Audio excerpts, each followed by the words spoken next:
అందరికీ నమస్తే అండి.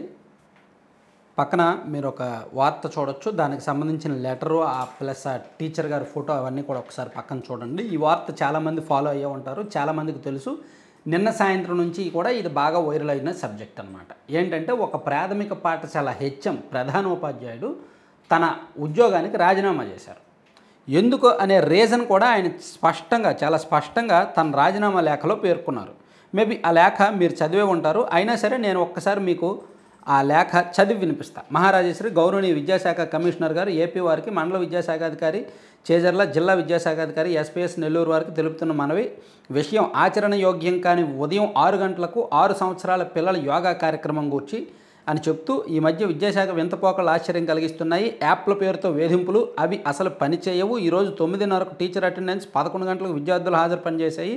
అయినా ఐటీ సెల్పై చర్యలు ఉండవు. 6 గంటలకు 6, 7, 8 యాప్లు ఫోటోలు తూతూ మంత్రం లెక్కలుగా జరిగేది. ఏ రోజైనా సరే మీ బాత్రూమ్ ఫోటోలు, డిఈఓ, ఎంఈఓ ఆఫీస్ ఫోటోలు ప్రజలకు చూపారా?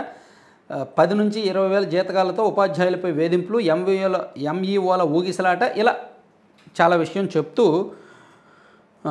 విద్యని కాషాయీకరణం చేయాలంటే చేసుకోండి. నేను స్వచ్ఛందంగా పదవి విరమణ చేస్తున్నాను. ఇకపై మీ నిర్బంధ పనులు చేయలేము. చదువు చెప్పగలం కానీ ఇతర పనికిమాలిన పనులు చేయలేక 29 సంవత్సరాల ఉపాధ్యాయ వృత్తికి వీడ్కోలు తెలుపుతున్నాను. మంత్రి గారితో మాట్లాడి 6 గంటల్లోగా పదవి విరమణ చేయించగలరని మనవి.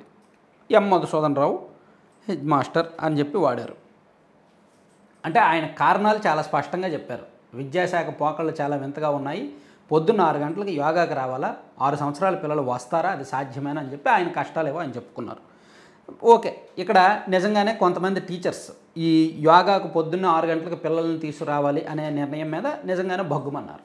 ఒక్కరోజేగా ఏమండి, సంవత్సరం కనీసం నెలకు ఒకసారి తెమ్మంటున్నారా? వారానికి ఒకసారి తెమ్మంటున్నారా? సంవత్సరానికి ఒకసారి తెమ్మంటున్నారా? నాకు తెలిసి మన ఆంధ్రప్రదేశ్ రాష్ట్ర చరిత్రలో ఫస్ట్ టైం పొద్దున్న 6 గంటలకు పిల్లల్ని తీసుకురండి అన్నాం. సో దీనికి ఇంత కోపం వచ్చేసింది టీచర్కి. అంటే ఫస్ట్ టైం ఒక్కసారే ఇదే రిపీట్ అయింది అనుకోండి, ఒక 2-3 సార్లు, ఒక 6 నెలల తర్వాత మళ్ళీ, ఒక సంవత్సరం తర్వాత మళ్ళీ ఇదే అడిగారు అనుకోండి, అప్పుడు మీరు నిరసన వ్యక్తం చేయొచ్చు, మీ ఆవేదన ప్రభుత్వానికి తెలపొచ్చు. కానీ ఒకసారి అడిగారంటే ఉంటుంది. ఎందుకంటే యోగా కార్యక్రమాన్ని ప్రభుత్వం ప్రెస్టీజియస్గా తీసుకుంది కాబట్టి ప్రభుత్వం ఆదేశాలు ఇస్తుంది.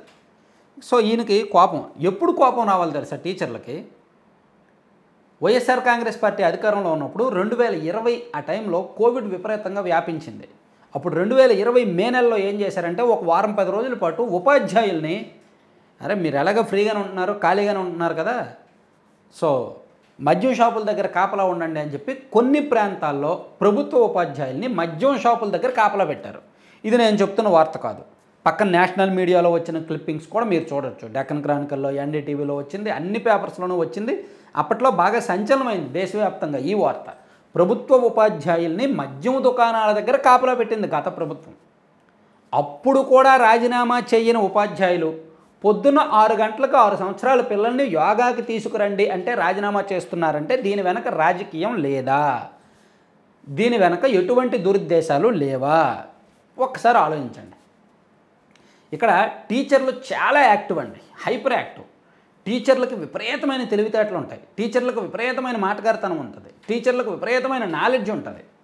ఎందుకంటే వాళ్ళు అందుకే అన్ని అసోసియేషన్ల కంటే, అన్ని గ్రూపుల కంటే టీచర్స్ గ్రూపుల్లో కమ్యూనికేషన్ విపరీతంగా ఉంటుంది.